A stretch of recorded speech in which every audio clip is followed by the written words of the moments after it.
Thank you very much for joining me. In the year 2025, one might have hoped that the global community would be working together to address the existential threat of climate change, working to prevent future pandemics, working to address the massive levels of income and wealth inequality that exist, working to improve the standard of living of struggling people all over the world. But tragically, that is not where we are today, quite the contrary. And now we face a dangerous and escalating war in Iran, which was begun in violation of international law by the extremist Netanyahu government. And the main point that I want to make today is that it is absolutely imperative that the United States not be dragged into this war. Let me say a word about how this war began. On Thursday, Netanyahu launched an illegal and unilateral surprise attack on Iran, bombing targets across the country and killing hundreds of people. Iran has responded with attacks of its own, which have killed dozens of people in Israel. Whatever you may think of the corrupt and authoritarian Iranian regime, Israel's attack clearly violated international law and the United Nations Charter. While every country has the right to defend itself, they do not have the right to launch so-called preemptive wars of this kind. But let's remember who Netanyahu is. He is a war criminal under indictment by the International Criminal Court for starving innocent people and killing civilians in Gaza. At this very moment in Gaza, Israel continues to prevent the UN from delivering humanitarian aid. And just today in Gaza, Israeli tanks fired into a crowd desperately trying to collect food, killing at least 59 people. So it should come as little surprise that Netanyahu ignored international law to start this war with Iran. But Netanyahu's decision to strike also directly contravened the express wishes of the United States, which was seeking a diplomatic resolution to the long-standing tensions around Iran's nuclear program. In recent months, the United States has held 5 rounds of negotiations with Iran to resolve these long-standing concerns. Let me repeat. In recent months, the United States has held 5 rounds of negotiations with Iran to resolve these long-standing concerns. A 6th round of talks was planned for Sunday, but Netanyahu chose instead to start this war. Welcome back to Face the Nation. Democrat Ro Khanna joins us from San Francisco, and here in studio is Kentucky Republican Thomas Massie. And good morning to both of you gentlemen. I'll start with you, Congressman Massie. You know, I know this is an unlikely pairing. You are on completely different ends of the political spectrum, but you both worked on this war powers resolution to prohibit U.S. forces from engaging in hostilities against Iran without authorization from Congress. The president just blew right past that. Well, you know, I think I represent part of the coalition that elected President Trump. We were tired of endless wars in the Middle East and tired of wars in Eastern Europe. And we were promised that we would put our veterans, our immigration policies, and our infrastructure first. And so what Ro and I did, we did this last week when, you know, they were rattling the sabers because we saw this coming. We put forward this war powers resolution. I've teamed up with Ro Khanna before on this, to his credit. When Joe Biden was president, we tried to rein in the executive and reassert Congress's authority, sole authority, to declare war and to engage or authorize the engagement of acts of war. Something we talked to other lawmakers about as well in the Senate. I know there's efforts to support you, but the Speaker of the House, who is from your own party, has really rejected this. He says the Article 1 power of Congress really allows for the president to do this. It was a limited, necessary, targeted strike, he says. Well, he's probably referring to the War Powers Act of 1973, but that's been misinterpreted. There was no imminent threat to the United States, which was what would authorize that. And I think that's peculiar to hear that from the Speaker of the House. Look, Congress was on vacation last week when all this was happening. You haven't been briefed on any of We haven't been briefed. They should have called us all back. And frankly, we should have debated this War Powers resolution that Ro Khanna and I offered instead of staying on vacation and doing fundraisers and saying, oh, well, the president's got this under control. We're going to cede our constitutional authority. Those who are familiar with the politics of the region, they know that the Americans' involvement in this matter will 100% be at their loss. The loss they receive will probably be much more than the damage Iran will bear. If America have a military presence on the ground, without a doubt it will be an irreparable loss. They are threatening us, and they are also clearly asking us to surrender. With an unacceptable language, they ask the nation to surrender. And they ask us to come and surrender, which surprises us. First of all, they should threaten someone who is scared of their threat. The nation of Iran has shown that they does not feel intimidated by the threat of those doing the threatening. Moments ago, Iran's supreme leader addressed his nation, saying Iran will not surrender. He also directly responded to President Trump. Ayatollah Ali Khamenei made this threat: let the Americans know that the Iranian nation is not one to surrender, and any military intervention on their part will undoubtedly result in irreparable damage. His remarks coming just a day after President Trump called on Tehran to surrender unconditionally. CNN's Nick Payton-Walsh is in London. What more can you tell us about what the Iranian supreme leader is saying this morning to his nation, but clearly sending a message to the world and specifically the United States? Yeah, his second public comment since this conflict, this phase of the conflict began on Friday. And I should say, yes, while the rhetoric is fiery, it's not the most combustible language we've heard coming out of Tehran. And indeed, the irreparable damage, he says, that will be done. He doesn't necessarily say it will be done to the United States bases, for example, in the region. He doesn't, as far as we know at this point, appear to even mention President Trump by name. And also, too, the version we're seeing is a statement that's been read by a female anchor on state news broadcasting. So an interesting set of nuances here, but the words themselves are: let the Americans know that the Iranian nation is not one to surrender, and any military intervention on their part will undoubtedly result in irreparable damage. Those who are wise and familiar with Iran, its people and its history will never speak to this nation in the language of threats. And that, of course, comes after Trump himself suggested that Khamenei was an easy target and suggested they would hold off killing him for now, and demanded unconditional surrender. Now, I think many long-term observers of Iran would say to you it's highly unlikely at any stage you would hear the Ayatollah or anyone in his security circle accept the notion of unconditional surrender, and how, of course, would that even practically occur with Israeli jets in the sky. But this statement, I think, it's clearly putting Iran in a position where it's not about to suddenly kowtow to any specific American demand. The deadline for attaining this goal is getting extremely close. Iran, by the way, is also outpacing Iraq in the development of ballistic missile systems that they hope will reach the eastern seaboard of the United States within 15 years. By next spring, at most, by next summer, at current enrichment rates, they will have finished the medium enrichment and move on to the final stage. From there, it's only a few months, possibly a few weeks, before they get enough enriched uranium for the first bomb. The foremost sponsor of global terrorism could be weeks away from having enough enriched uranium for an entire arsenal of nuclear weapons. That would place a militant Islamic terror regime weeks away from having the fissile material for an entire arsenal of nuclear bombs. If not stopped, Iran could produce a nuclear weapon in a very short time. It could be a year, it could be within a few months, less than a year. Yeah, it's, reminiscent of the run up to the Iraq War. Yeah. Could be, might, would be able to, all these kind of hedges, so that later when these words are played back to you, oh, I never said it was certain. I said it was very likely, it was plausible, and so on. But look, the thing to understand about this clip, I've compared Israel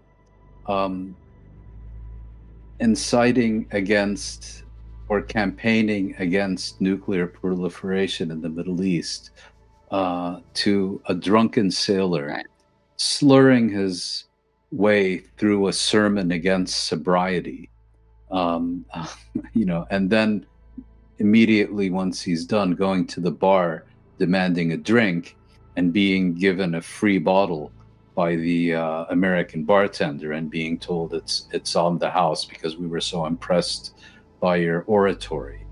It's absolutely absurd when you consider Israel has a nuclear arsenal of several hundred nuclear weapons and delivery systems to match. Iran does not. Iran has signed and ratified the Nuclear Non-Proliferation Treaty. Israel has not. Iran's nuclear facilities are under the supervision of the International Atomic Energy Agency. Israel's are not. Iran in 2015 agreed to the most intrusive inspection, monitoring, and verification system in the history of the nuclear age. There are no inspections of Israeli nuclear facilities. So the idea that somehow Israel is a legitimate partner in seeking non-proliferation, nuclear non-proliferation in the Middle East is absurd beyond words. And more broadly, there are really only two ways to deal with this issue.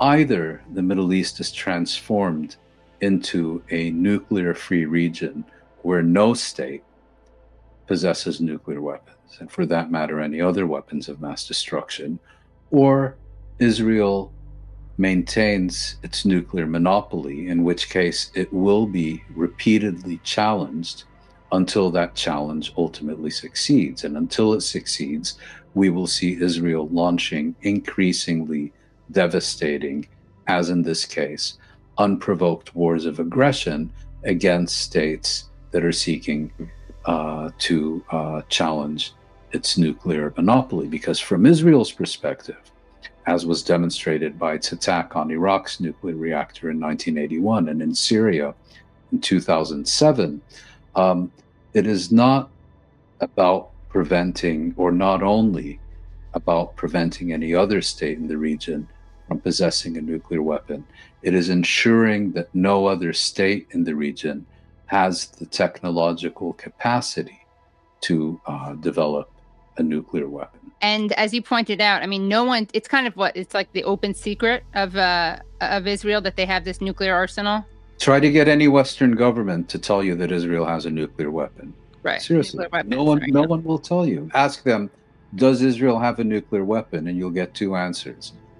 Iran must be prevented from acquiring nuclear weapons, and Israel has a right to self-defense. That will be their answer when they're asked about whether Israel has an. It's kind of the dirty little secret of the Western club, and everyone knows it. And behind closed doors, people talk about it openly, but no one will admit it in public, because you can't acknowledge that a state that has refused to sign the NPT, that refuses inspections, has a nuclear arsenal, and still pretend that there should be no consequences attached. But that was in the old days, if I can use that term. In the world that has been created by Israel and its Western sponsors and allies since October 2023, all these norms and values, the limitations placed on state conduct by international law and the laws of war and so on, these no longer exist. These have been transformed into items for debate and discussion in textbooks or for archiving in a library. The final nail in the coffin is that the entire nuclear regulatory regime is being incinerated as well by describing this unprovoked Israeli war of aggression against Iran and the direct targeting of its nuclear facilities by a nuclear power as a legitimate act of self-defense. Showers of missiles and thundering exchanges, the claims are growing louder. Israel and its allies insist the already sweeping attacks on Iran's nuclear facilities need to be decisive. If you want this war to de-escalate, get the nukes out of Tehran's hands. It's very simple, not complicated. Iran cannot have a nuclear weapon.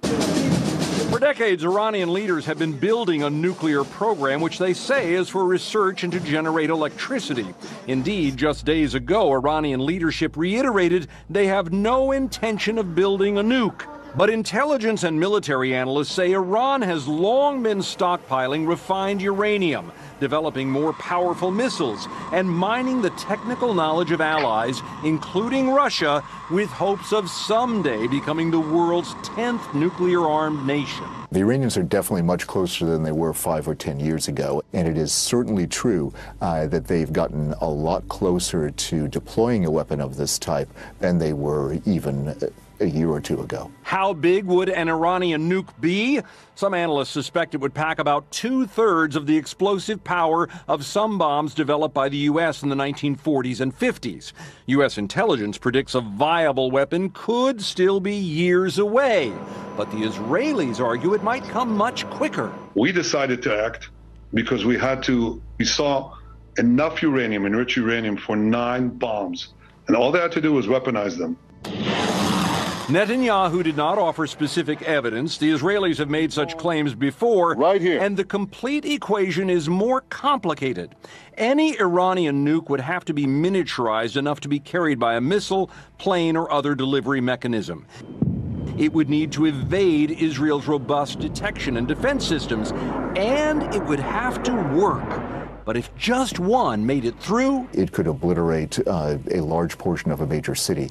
It could make a port unusable. It could cripple communications, shut down electricity, and poison the land with radioactive fallout. And so far, plenty of analysts note a lot of Iran's nuclear infrastructure is deep in the ground where Israeli bombs can't reach it. Right now, Iran, if they were left alone, could reconstitute their program very quickly.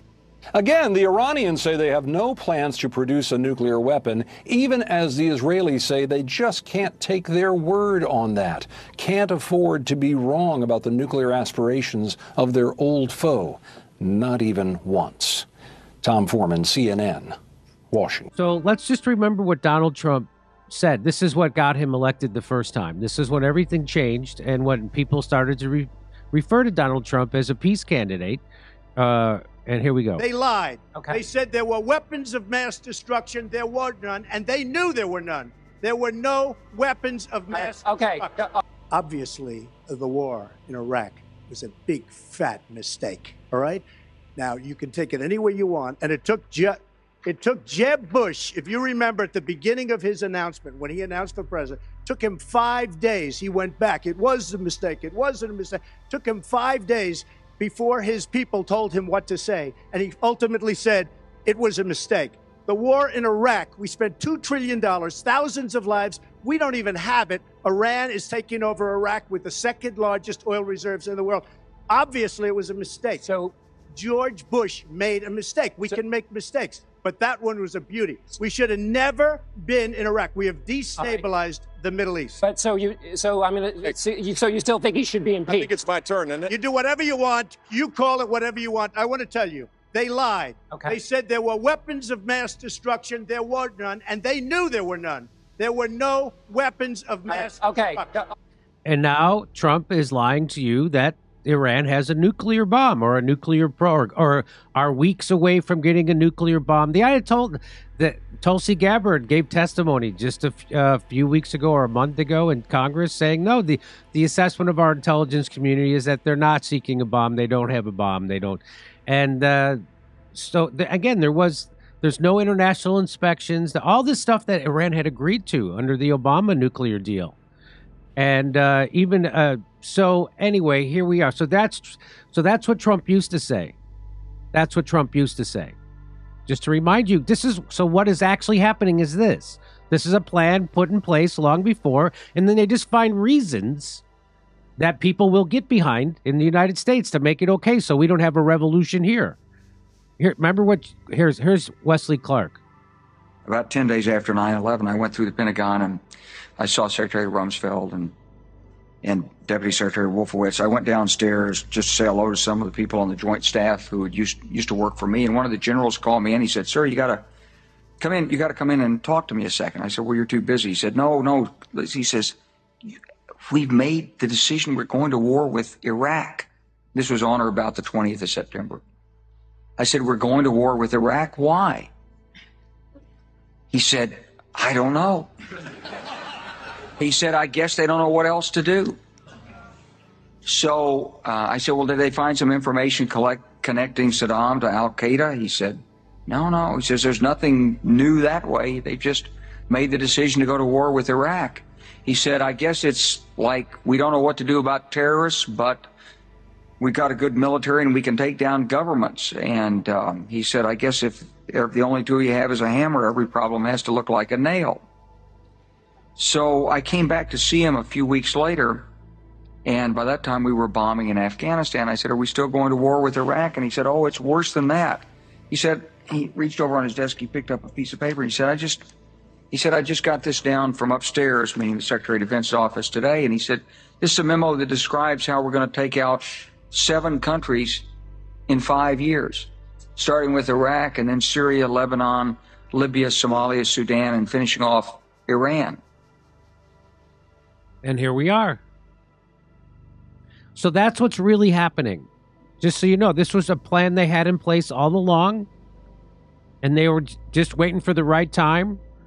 And now that they got rid of Assad in Syria, that figured into the timing of this, and immediately Israel went after Iran, and here we are, an unconditional surrender to Iran to Israel. That's what we're doing. I think this is a dreadful mistake that is going to escalate and that is going to just add fuel to the raging global fire. It's a very, very bad move and a very dangerous move, in my view.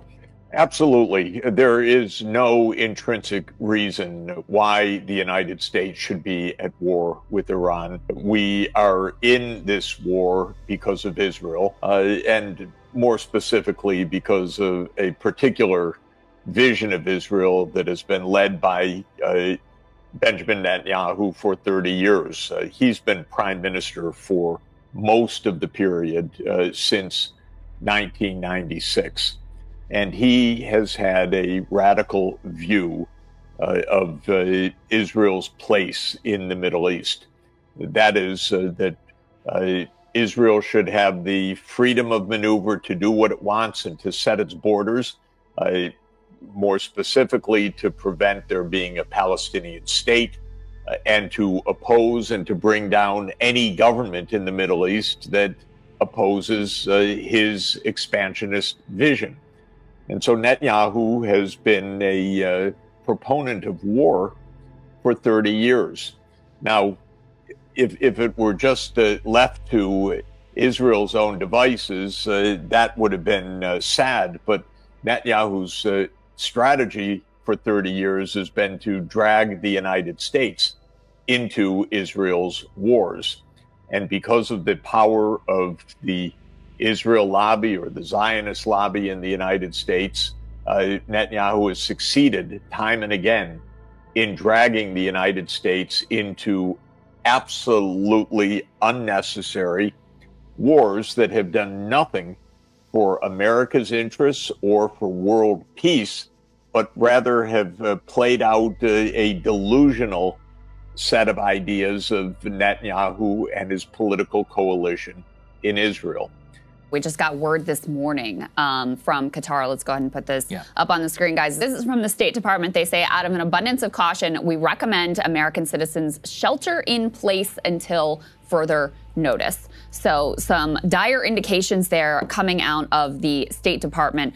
Let's go ahead and put this next piece up on the screen there. This is A7, guys, coming out of the Times of Israel. So they're claiming Netanyahu has some interesting intel on the whereabouts of Iran's 60% enriched uranium. What do you make of this piece? Sagar, you buy this? No, of course I don't buy it. Because, look, I mean, they can claim whatever they would like. It's clear that their military didn't actually be up to the job. And they knew it from the very beginning. They knew from day one they would never actually be able to destroy the nuclear program. And that's part of the reason why, again, look at the actions. Guys, this is all out in the open. They're openly striking regime targets and oil and gas facilities. And by the way, have been from day one. Yes, exactly. Like, that's why all the strikes in Tehran. Yeah. Those are not nuclear facilities. So this has been, and it's so important to emphasize the point Sagar is making, because they want to sell you, this is about Iran's nuclear program. And that's the way they'll keep dragging, oh, we actually didn't completely obliterate Fordo. Oh, there's this new site. Oh, they moved enriched uranium. Now we got to do more. Now we got to do more. Now we got to do more. And you just keep inching forward. And I mean, Trump at this point is just like completely said, all right, well, we need regime change, I guess. And that's the truth of the matter is, even if you keep it at, we have to make sure that they can't get a nuclear weapon, you can't ensure that. There's literally no way to actually guarantee that. The best path they were on was the diplomatic one back with the JCPOA and the negotiations that were going on the beginning of this Trump administration, where it's like, okay, we're going to give you sanctions relief and you're going to agree not to pursue a weapon, and we're going to have, you know, an inspection regime that can give us some sort of comfort that that's not happening. But what the hawks are going to say is, well, you really can't guarantee it until we have some sort of puppet regime in there that we can just control. So that's the way that this logic ultimately works. That would be the end of the United States as a power. The world would revolt. This is no joke. The Israelis and the American regime, they can't do that and get away with it. And it's very clear that the very fact that they raise these issues, that these are actually being discussed, show how sinister these regimes are. It shows how sinister the EU is, how sinister the United States is, how evil they are. So even by making such discussions or having such discussions in public, they're showing their true colors. But Iran is not going to relent. What Iran can do to them is equal to hundreds of nuclear weapons. This is not about the Strait of Hormuz, Nima. This is about all oil and gas from West Asia and the Caucasus. Gone. Everything. Zero. And this is not about closing, it's not about shutting, this is about destroying assets, whether it's tankers or ships or infrastructure. If you're an aggressor, if you are assisting an aggressor, if you are part of an aggression, you will pay the ultimate price. And these regimes do not have power. And Iran is not Yemen. What Iran can do to them is infinitely greater than what Yemen can do. And all these glass palaces are right in front of Iran. The Persian Gulf is not wide, and Iran has capabilities, and Iran is ready as we speak. Iran is prepared for an attack now. Iran does not look at Trump's statements where he speaks of giving 2 weeks or 60 days or 2 days or 10 days. Trump is a thug to the Iranians. He is a thug.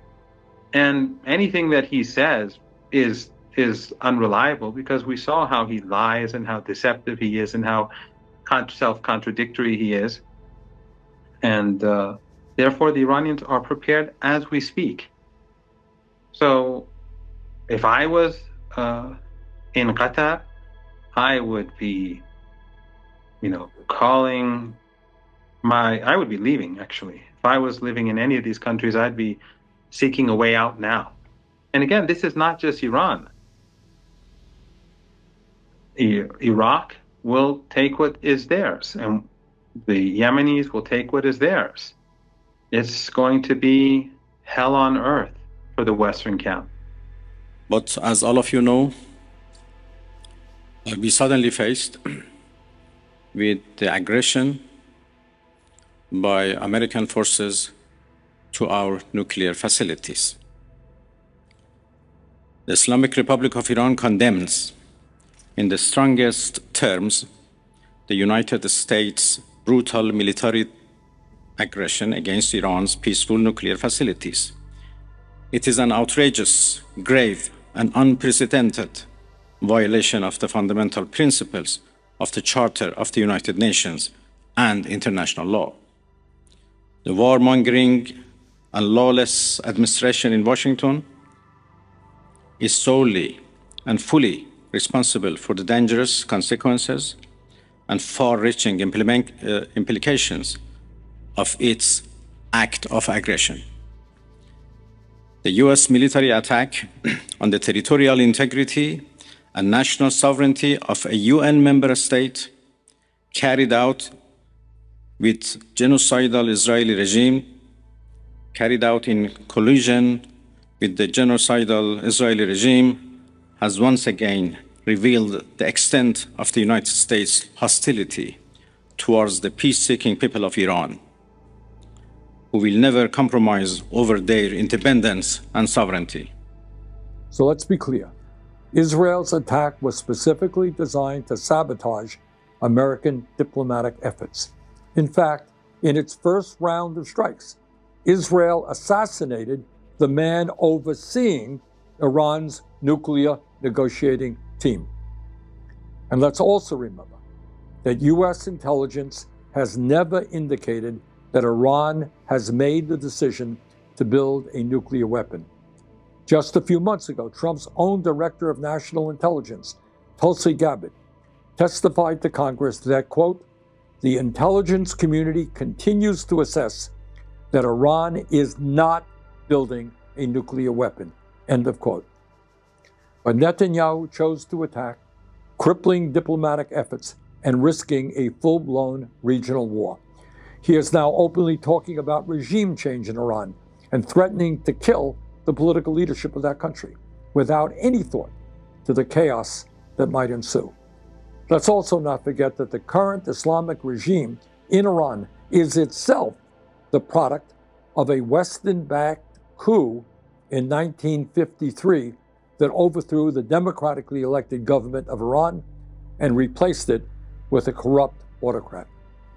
And we would not now be at war with Iran. And I think the most important thing for your audience to understand is something that most Americans don't understand. The United States is now at war with Iran as Israel's critical and ultimately only real ally.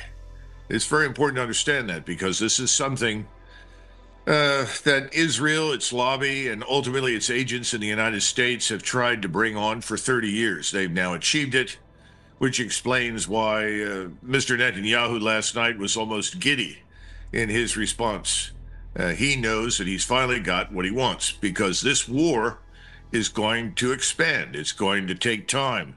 How long is anyone's guess, and it could have terrible consequences. So I think there was a failure at the policy-making level to understand what they were doing. And if you listen to Trump, this is not a man who wants the war. And so instead of a strike going in, even though this had been rehearsed for innumerable times over many years, even though they'd rehearsed it and practiced it, what they ultimately did was harm nothing and accomplish nothing. They hit the equivalent of empty buildings, empty targets. And then after doing so, he announced that he was now ready for peace, which is the ultimate expression of self-delusion. He now has a full-blown war on his hands. But until the Americans are hurt in some demonstrable way, most Americans will not understand this, and they don't understand it, George. How many people live in Iran, by the way? I don't know the population. At all? No, I don't know the population. You don't know the population of the country you seek to topple? How many people live in Iran? 92 million. Okay. Yeah, How could you not know that? I don't sit around memorizing population tables. Well, it's kind of relevant because you're calling for the overthrow of the government. Why is it relevant whether it's, because 90 million or 80 million or 100 million? Why is that relevant? Because if you don't know anything about the country... I didn't say I don't know anything about Okay, what's the ethnic mix of Iran? They are Persians and predominantly Shia. Okay, this is cute. You don't know anything about Iran. So, okay, I am not the Tucker Carlson expert on Iran. You're a senator who's calling for the overthrow of the government. You're the one who claims about the country. No, you don't know anything about the country. You're the one who claims they're not trying to murder Donald Trump. You're the one who can't figure out if it was a good idea to kill General Soleimani, and you said it was bad. They're trying to murder Trump. Yes, I do. Because you're not calling for military strikes against them in retaliation. And if you really believe that, we're carrying out military strikes today. You said Israel was. Right, with our help. I said we. Israel is leading them, but we're supporting them. Well, you're breaking news here, because the U.S. government last night denied, the National Security Council spokesman Alex Pfeiffer denied on behalf of Trump that we were acting on Israel's behalf in any offensive capacity. No, we're not bombing them. Israel's bombing them. You just said we were. We are supporting Israel. High stakes. You're a senator. If you're saying the United States government is at war with Iran right now, people are listening. Okay. Watch this. This is a compilation of Benjamin Netanyahu warmongering. If you take away the Soviet Union and its chief proxy, the PLO, international terrorism would collapse. If you take out Saddam's regime, I guarantee you that it will have enormous positive reverberations on the region. Obviously, we like to see a regime change, at least I would, in Iran, just as I would like to see in Iraq. The question now is a practical question. It's not a question of whether Iraq's regime should be taken out, but when should it be taken out? It's not a question of whether you'd like to see a regime change in Iran, but how do it... Are there any other nations that you would recommend that the United States launch preemptive attacks upon at this point? The answer is categorically yes, is Iraq and Iran. But a third nation, by the way, is Libya as well. Libya is trying very rapidly to build an atomic bomb capability. So you have here now 3 nations. All stand together to stop Iran's march of conquest, subjugation, and terror. Know that no matter on which side of the aisle you sit, you stand with Israel. By the way, that's a command. That's an order he was giving to Congress. That wasn't him making an assessment. He was telling them, you stand with Israel. And then that's what they did. They all stood.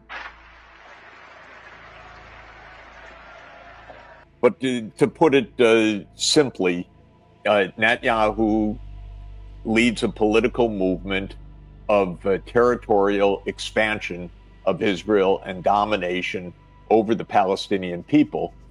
And that by itself would be enough to create war and unrest in the Israel-Palestine domain.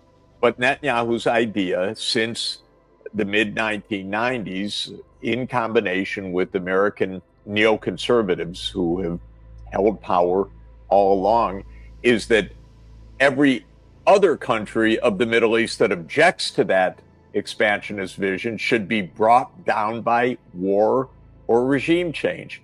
And Iran was always on the list all the way back to the 1990s.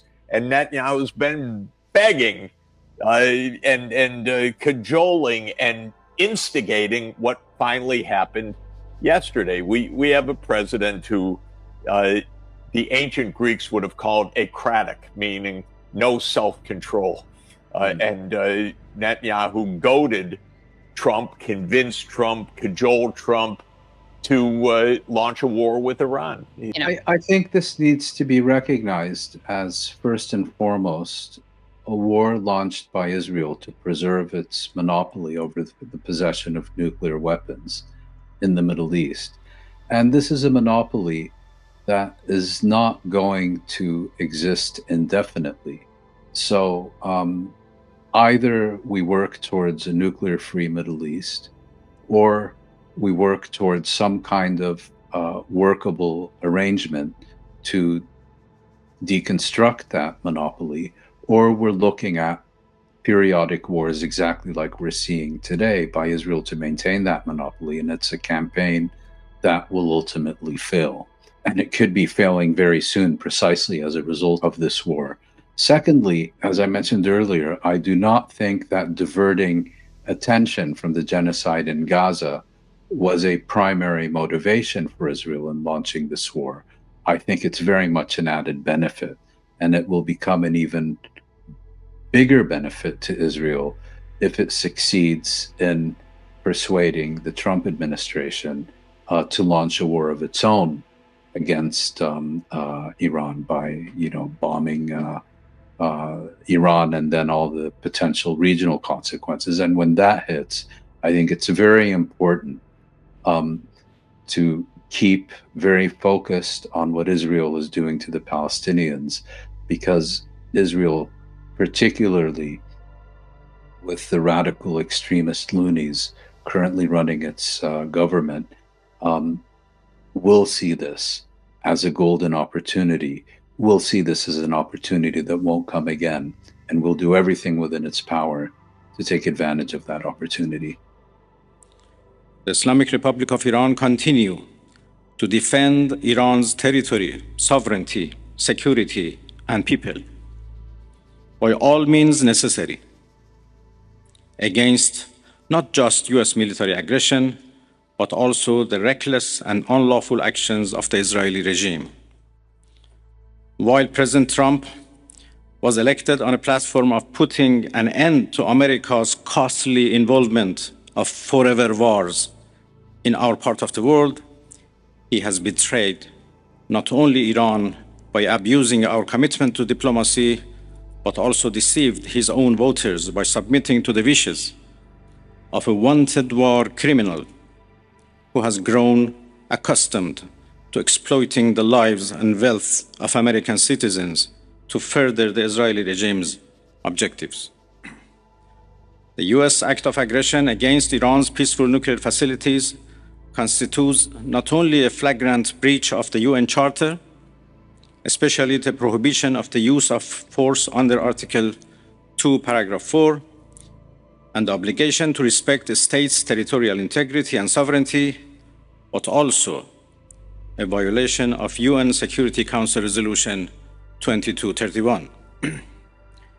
It cannot be emphasized enough how much of a devastating blow that the US, a permanent member of the Security Council, has dealt to the global non-proliferation regime.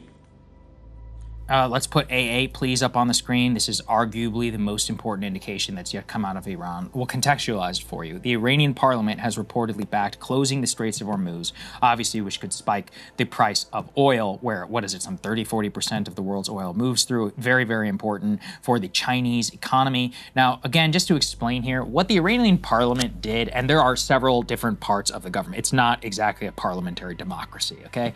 There are many different, bodies. They all report up to the Ayatollah. Effectively, what they said is they have approved the closing of the Straits of Hormuz if the Ayatollah and the National Security Council of Iran decide to do so. So they're not saying that they're going to do it. It's effectively like a declaration of war from Congress saying, hey, if you want to declare war, you can, and then it's up to the discretionary authority of the executive. So in a way, they actually follow the process more than our own president did whenever he launched a war. Kind of ironic, honestly. Yeah, but what it does tell you is that it is the nightmare scenario. It's one that U.S. officials have said would be suicidal. It almost certainly would. It would lead to massive, basically massive involvement of the United States Navy. It would obviously shock the world's oil prices. It would be a devastating blow to the Chinese economy. It would just be absolute mass chaos. It's something that they have the ability to do, to mine if they want to, and to close, along with the Houthis as well, to try and put more pressure, on U.S. and other shipping assets that are all throughout the region. But the point really stands is that they have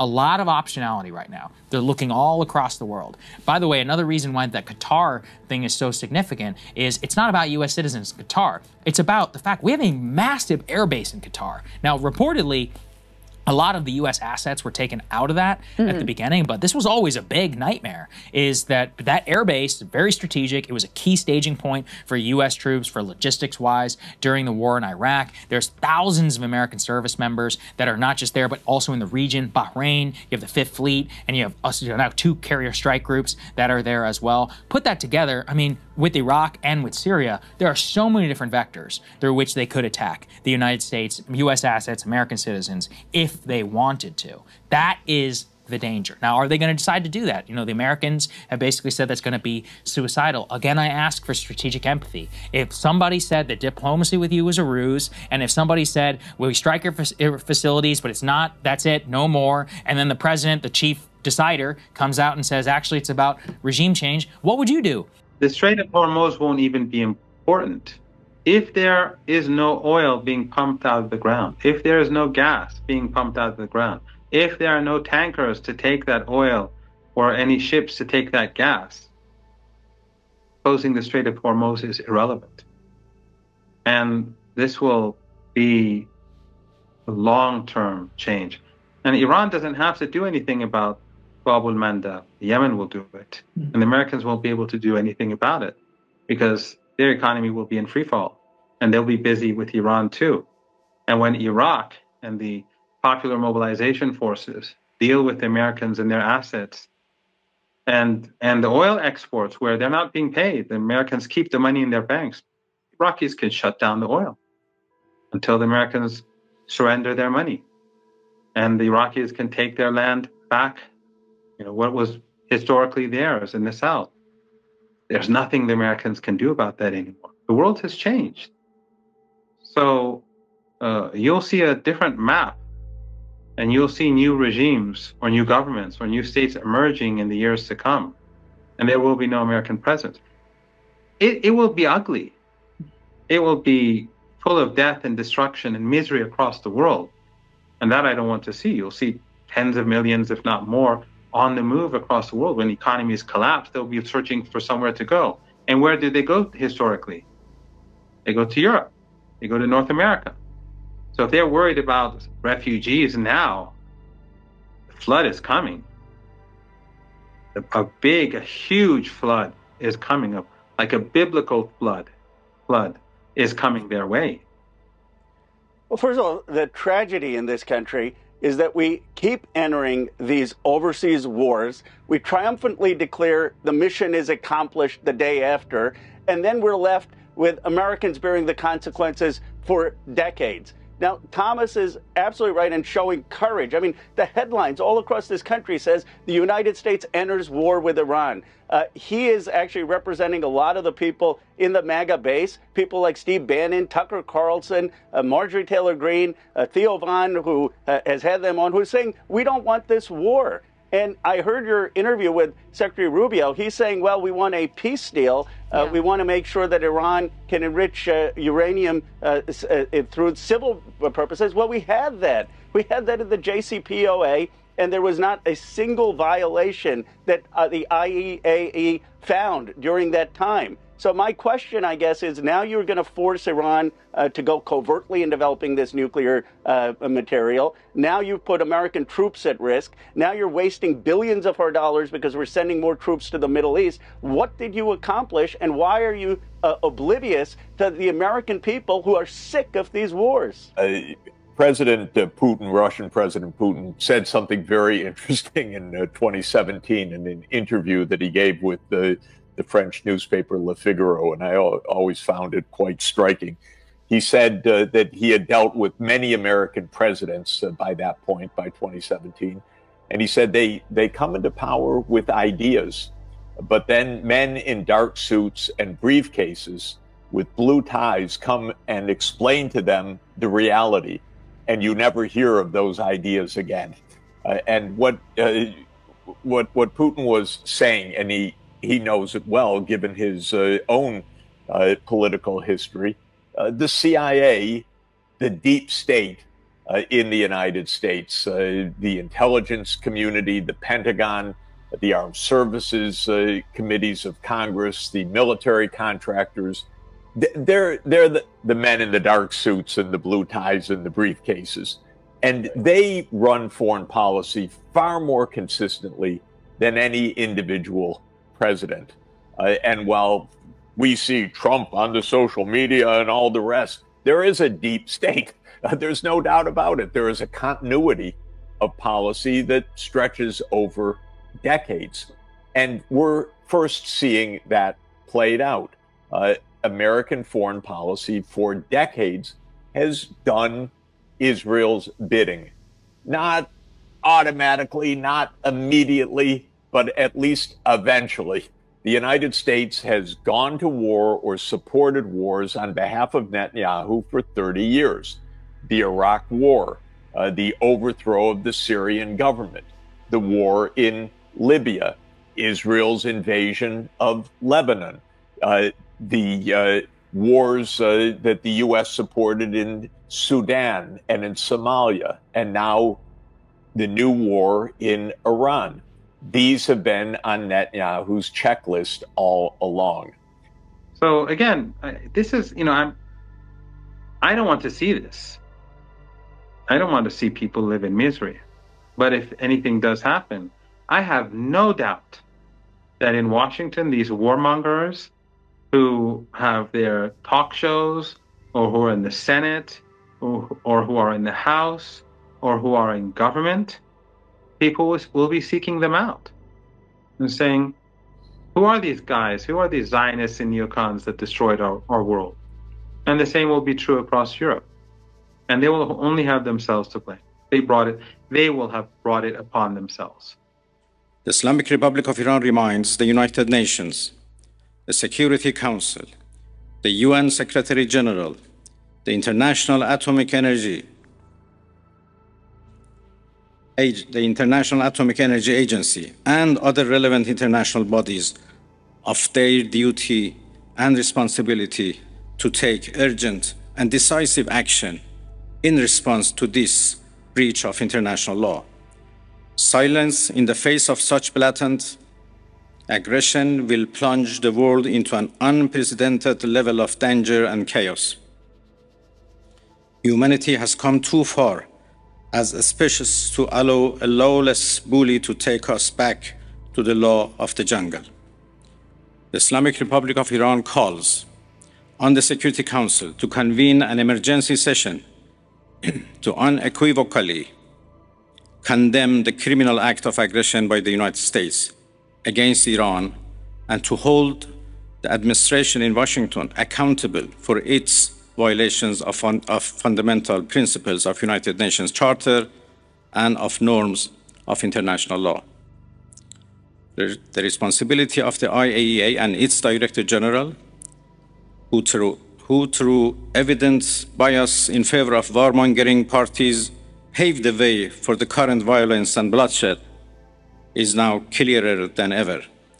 We call on the IAEA Board of Governors to immediately convene and carry out its legal responsibility in response to the dangerous US attack on Iran's peaceful nuclear facilities, all of which have been under the agency's full safeguards and monitoring. And also, we're not dealing with the most rational actors here, because the Ayatollah is 86 years old. I've been reading a lot about the Ayatollah, and this is a guy who basically staked his entire security doctrine on nuclear ambitions as a deterrent. That has collapsed literally around him. The country is more precarious today than at any point since 1979, and in his vision, at any point since the 50s, during the restoration of the Shah. So he doesn't have anything to live for anymore, except for his own legacy. It's not that hard. Even at a rational level, take religion and all this other stuff out of it to say, we're going to fight to the death. Yeah. He's the decider. He's the person who makes these decisions. And there are all kinds of people inside the Iranian regime who want to fight at this point, feel humiliated. There has been a massive rally around the flag in Tehran and all across the country. And in fact, if there is a regime change, he's said and already designated his successor, but let's say the mullahs are thrown out of power. The most likely, from what I can tell and have read, it would not be democratic. It would be some secular nationalist IRGC type figure who would sprint towards a bomb to say we will never let this happen to our country again. There are two things that are now very clear. Number one is that Iran is going to double down on its war with Israel. In fact, within the next 2 weeks, I'd be surprised if Israel is not entirely destroyed. Secondly, Iran is receiving and will continue to receive enormous amounts of aid and support, particularly from Russia and China. 3, the Iranians have now collectively decided to close the Straits of Hormuz. There are 50 oil tankers sitting in the Gulf, packed or filled with oil, ready to transport through the Straits of Hormuz. They're not going to move. They're going to sit there. They are now hostage to the closed straits. What are we in the United States going to do about that? Well, frankly, we don't draw on the oil from the Gulf for the most part. It's not going to make much difference to us, at least in the short run. But this is going to have a terrible impact on the rest of the world. But at the end of the day, Iran is not going to give up its sovereign rights. It's not going to give up nuclear enrichment. And it's not going to have any consortium or anything like that. That's never been on the table. That's not something Iran will accept. Iran is willing to accept a deal. Definitely. But of course, with this Trump regime that is so despicable and dishonest and deceptive and disgusting, threatening Iran's leaders, and Western journalists and Western elites are desperately trying to demonize Iran in order to whitewash the Israeli regime, in order to have people forget the fact that they've been carrying out a Holocaust worse than Hitler or worse than the monsters of the 19th and 20th centuries, because they're doing it in front of our eyes. They've been doing it in front of the eyes of the world. There has been no thinking, once again, about the long-term strategic consequences. There was no thinking about, is this the right way to achieve the aim? Because if you're an Iranian right now, you're going to do everything in your power to build a nuclear weapon. In fact, I would argue that there will be countries all over the world that will now build nuclear weapons because they don't want to be visited by the United States Armed Forces in the middle of the night. We are the threat. We are the rogue state supporting the other rogue state, Israel. And then finally, no mention is being made in this country in any way, shape, or form of what's happening in Gaza. There's a complete failure to understand that Gaza is the catalyst for the larger war that's now going to begin against Israel. Every Muslim country is going to come on board against Israel, along with Russia, along with China. I'd be surprised if Mr. Putin doesn't make it very clear to Mr. Netanyahu that if he contemplates using a nuclear weapon, he needs to understand something. If you do this, if you use a nuclear weapon against Iran or anyone in the Middle East, we will use a nuclear weapon against you. I'd be very surprised if he has not already said that. We don't understand what we've walked into because we're not informed. We still think this is 1991. Listen to the rhetoric. I'm ready for peace now. We've made our point. We hope the Iranians understand us and will make peace. Have you lost your mind? The war is now just beginning. So the U.S. is apparently calling on China to prevent Iran from closing the Strait of Hormuz and disrupting global oil flows. So we're like, have created this likely consequence or potential consequence. And now we're begging the Chinese to rescue us from the potential implications of our own actions. Put A13 up on the screen just in terms of, potential retaliation that we're watching. This was an Iranian state TV broadcaster who was showing on the map all the location of U.S. bases throughout the region, of which there are many, and what Sagar, some 50,000 U.S. troops stationed throughout the region, all of them at risk, all of them in danger now. They don't have an Iron Dome or a David Sling or an arrow system to protect them on those bases in the nearby region. And lastly, put A14 up on the screen. We're going to talk more about all this sleeper cell talk in the media block, but the U.S. Department of State issued an urgent warning to all American citizens to exercise caution due to the ongoing conflict between Israel and Iran. And they really are pushing this idea here domestically, Sagar, that there's these, Iranian sleeper cells that may leap into action at any moment. And I would just be highly skeptical of those claims, because, this is the way that they want to bring the war home and create some sort of a justification so people feel like, maybe we don't want war, but we got to act. There's these sleeper cells here, and I'm terrified that we're going to be next. So that's kind of where we are, as we're waiting to see. Ball is in Iran's court of what they're going to do next. Yeah, if you're old enough, you can remember the terror levels already. We're at security threat level red. So yeah, I feel like I'm 12 years old all over again. And then, because of the power of the Israel lobby in the United States, which also has a lot of interesting roots, but is a very, very powerful part of the U.S. deep state, Iran not only was an enemy because of the hostage taking and the fact that they were standing up for things that the Americans didn't want, but also because Iran was the enemy number one of Israel. In 1996, Netanyahu and his American political buddies released a political document called Clean Break. And Clean Break said, you don't fight groups like Hamas and Hezbollah by fighting these militant groups head on. You fight them by bringing down the governments that support them. So what Netanyahu envisioned was remaking the governments of the Middle East in Israel's image, if I could put it that way. In other words, we, Israel, together with the United States, will overthrow any governments that are supporting the Palestinian cause, and especially these Palestinian militant groups. Iran was #1 on the list. So these new events are the culmination of 30 years of Netanyahu's campaign to bring the United States into war with Iran. And now they're trying to prevent people from having access to the internet so that it won't be easily reported to the outside world.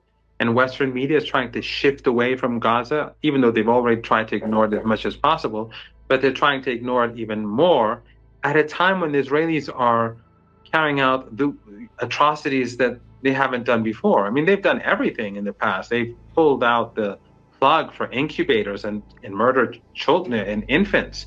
These are the monsters that we're dealing with. But now they're just, they go and put aid in front of them, the Americans, and they step back and let the Israeli regime gun down people every day. They're hiding and they're, bending over and crawling to get a bag of flour, and then during the process, a number of them die. They're killed. That's how it is every day. And these sinister monsters in the Western media, they don't say anything about it. They don't even tweet about it. I mean, these journalists, some of them have millions of followers. Some of them have hundreds of thousands of followers. Some of them have tens of thousands of followers. They won't put up a single image of these because for them, it's the money. It's the influence. It's the access that's important. They have no morality. They have no shame. They are no better than the Zionist killers that are actually carrying out these murders because they're the ones who are allowing it to happen. They're the ones who are facilitating these crimes. And they're now using Iran and demonizing Iran to help facilitate those crimes. But it's not working. And what they're doing is across the world, people are looking at them with disgust. In their own countries, people are looking and they're revolting. Well, the desertions from so-called MAGA have already begun because MAGA turns out to have been a myth. Let's be frank, it was never real. People voted for something that was never real. You've got to go back to the Republican National Convention. And during the Republican National Convention, there was a giant Israeli flag on the wall. And there was a placard above the flag that said, Israel first. And then a gentleman walked out to the podium, ostensibly representing the Israel lobby, and tried to lead cheers for Israel first. Well, the response was tepid, to say the least. But the people that voted for Donald Trump didn't understand what they were listening to. The signal was unambiguous and clear. You were voting for Israel first. And that's what you got for a cabinet. That's what you got for a government. Now, as you point out, that applied equally to the other side, regardless of what the other side says. We have a government in Washington that is corrupt to its core. It's corrupt, it's ineffective, it's incompetent. And that's what we are now going to discover in the days and weeks and months ahead. The whole place is going to come apart because this war is going to expand. The world must not forget that it was the United States which, in the midst of a process to forge a diplomatic outcome, betrayed diplomacy by supporting the genocidal Israeli regime's launch of an illegal war of aggression on the Iranian nation. Not content with such malign actions, the United States itself has now also opted for a dangerous military operation and aggression against the people of Iran. In doing so, the US administration holds sole and full responsibility for the consequences of its actions, including the Islamic Republic of Iran's right to self-defense under the principles of the United Charter. In accordance with the UN Charter and its provisions allowing a legitimate response in self-defense, Iran reserves all options to defend its security, interests, and people. Thank you very much. I've been speaking to Iranians month in, month out, visiting Tehran, speaking to senior officials that I meet in various meetings around the world, they're always asking me, do you have an inroad to the White House? Why don't they listen to us? We want to negotiate. This was true during the entire Biden period. It was true, of course, at the start of the Trump administration. How many times did they ask, do you know anyone in the White House? We want to negotiate. The Israel lobby works overtime to prevent the American people from understanding any of this. And it's all one giant lie, that the only way is through war and regime change. But that's Netanyahu's approach, and we're suckers. And Trump is the most recent one to be suckered by it. And if it were just Trump, that would be one thing, but he's bringing in us and he's bringing in the whole world into this latest round of disaster. But now, over the past few years, people are waking up, and it's intense, the anger and hatred for the Western Empire. And it is intensifying inside the West as well, because they see that these people treat them with contempt, just like they treat the rest of us with contempt. And this is changing so fast. And since these monsters, they've been overstretched, and they've been waging endless wars, and they've been trying to accumulate as much wealth as possible for themselves from their own societies and from other societies. They've ruined their opportunity to keep control of the world. They had strong control for a couple of decades, but now it's just crumbling. And it seems like they are, every stupid act that they carry out, every foolish policy that they pursue, they're intensifying the collapse of their empire. The only sad thing is that people are dying as a result. People are being slaughtered, massacred, and Western media tries to justify it or glorify it or hide it in any way or form or possible. But people are seeing right through it. It doesn't work. Carrying out aggression on Iran, no matter how you frame it and you lie about it, you can't hide the fact that Tulsi Gabbard said that Iran is not pursuing a nuclear weapon. And the fact that Tulsi Gabbard suddenly flips just hours ago only discredits her and the whole political establishment. It just shows that it's just utterly corrupt, and that it's not redeemable. It's only making it worse for themselves. So I think that the days ahead and the weeks ahead may be tough, very tough. And the United States may attack tonight or today or tomorrow, but they will not win. And this will redraw the map across the region, and it will bring down the global economy if he does so. And the world will not be blaming Iran, which is the victim. It will be blaming Netanyahu and Trump, Zionism, and the neocons. The family dictatorships that controlled the Arabian side of the Persian Gulf are not going to survive this. The Saudis are at high risk. Why are they at high risk? Why is King Abdullah in Jordan at high risk? Because there are hundreds of millions of Muslim Arabs that are saying this is unacceptable. This must stop. And you're going to see new governments come online. We are going to lose everything as a result of this overseas. We are inevitably going to be driven out of the Middle East, the thing that everyone said we were fighting to prevent. And we're going to watch Israel be destroyed day after day after day. In other words, the world is going to be turned upside down. Everything that we've supposedly worked for decades will be lost. Now, in the long run, this is a damn good thing for us. We need to get out of these places. We need to come home. And we haven't even talked about the potential for really bad things to happen inside the United States. Set aside the very likely financial meltdown that is coming. As soon as we start to lose troops, men, people, ships, anything, you're going to see the stock market react very negatively. That's not just the market, but we have the bond market. You're going to watch the interest rates rise. We're going to try and suppress the inevitable inflation that results. It's not going to happen overnight, but it's going to happen. And as these things grow worse, the demand here at home for change change in everything. Most important, change overseas. Come home. No more wars. That pressure is going to be overwhelming. Doesn't matter who is in Washington and what they say. They're all going to confront this. So this is a in the language of fools in Washington, a game changer, as though this were a game. This is a strategic sea change. We don't get it, and we're not going to get it until all of the bad things happen that are coming. And by the way, there are a lot of people that are in the intelligence business that are professional who are now worried about terrible things happening here inside the United States. Our borders were open for years, George. We don't know who's in the country. We have people worried about the explosion of a dirty bomb inside our borders.